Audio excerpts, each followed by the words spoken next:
What's up, guys? It's Chris here to do a real quick, hopefully brief recap of last night's UFC 144. Brief because I have the radio show coming up in like less than an hour, so gotta still get that going. Still got some stuff to put together for that as well. Anyways, last night UFC 144 in Japan, really good event overall. It was like the first pay-per-view I'd ordered by myself in a long time. I usually go to Sports Bar to watch it, but I ordered it. Definitely feel like I got my money's worth, especially when you get to watch all the prelims and stuff. Even though you're not paying for those, it kind of feels like a whole night of fights that you invested in, even if not financially, all of them. But yeah, great event. I guess the main card itself had a lot of good stuff, but even the prelims, that for that knockout in the first fight of the night, where Taekwondo Zong got knocked out. You had Ricky Fukuda beating Steve Cantwell's ass. You had Vaughn Lee getting that armbar on Kid Yamamoto. That was a good little scrap out. Lasted. Takanori Gomi almost getting subbed in the first comeback to win. Anthony Pettis starting off the pay-per-view with that another Showtime highlight reel moment, knocking out Joe Lazone, knocking him down with the head kick, and then finishing him off with strikes on the ground, just making a statement. I think even if you thought Pettis was going to win, you didn't think he was going to win that fast and that definitively. Hatsuhioki, for the most part, dominated Barpashevsky, not in the second round when he for some reason decided to keep it standing, even though he was dominating the ground in the first. But he went back to that in the third and dominated. Maybe getting Aldo next. Yushin Okami, Tim Boetsch. What a crazy fight, right? Yushin Okami just beating Tim Boetsch's ass for 2 rounds. Looks like he's just going to cruise to a decision at that point, if not stop Tim Boetsch. Tim Boetsch, I thought he looked kind of discouraged in that first round, second round. But whatever Matt Hume said to him, it really got to him. It really, he took it. He took to what Matt Hume said. He went out there, aggressive, threw whatever he had left, and it was enough to get the job done. Hurt Okami, stayed on him, dropped him with an uppercut after a series of uppercuts, finished him off with strikes, man. Great come from behind win.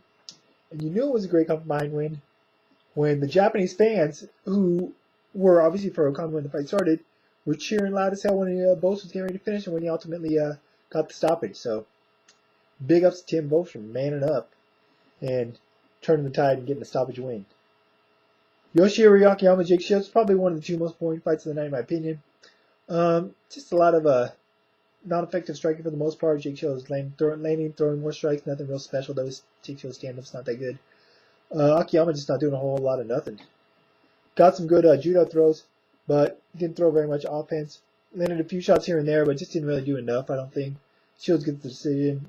Not much really to say about that fight. Mark Hunt, Chikongo. Mark Hunt knocks out Chikongo in the first round. Cool. I like watching Hunt fight. Not the biggest Congo fan, so I'm cool with it. I still hope one day we get Mark Hunt, Pat Barry, but who knows. I will say this, though. I thought the stoppage might have been a little bit early, especially after what Chikongo went through with Pat Barry. But I also think that even if the ref wouldn't have stepped in, considering Hunt was basically in mount, he probably would have finished off Congo anyway. Rampage Jackson, Ryan Bader. Love that Rampage came out to the Pride music. Big ups for that.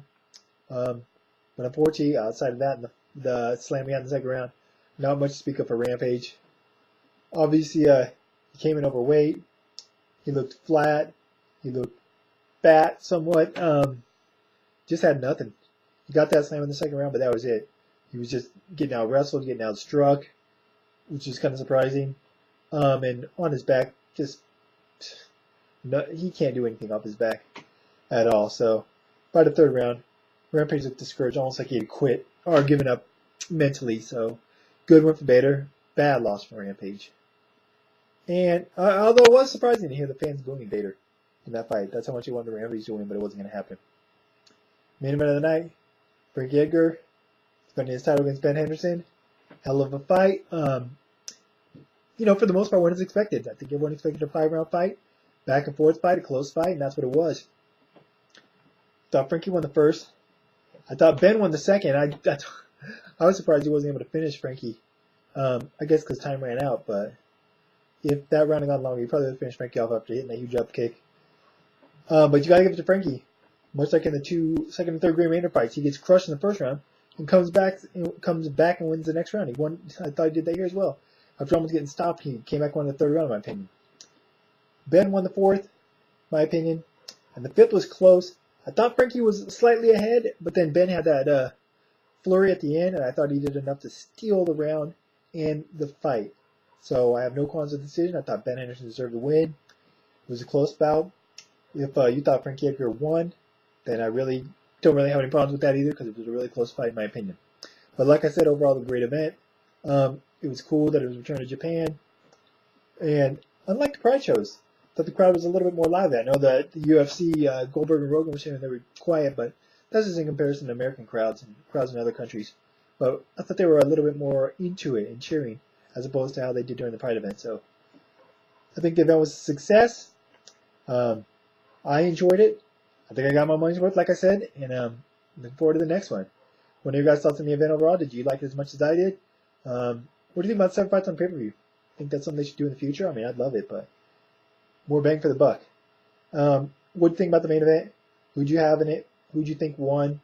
And you think Pettis and Henderson should be the next fight for the lightweight championship?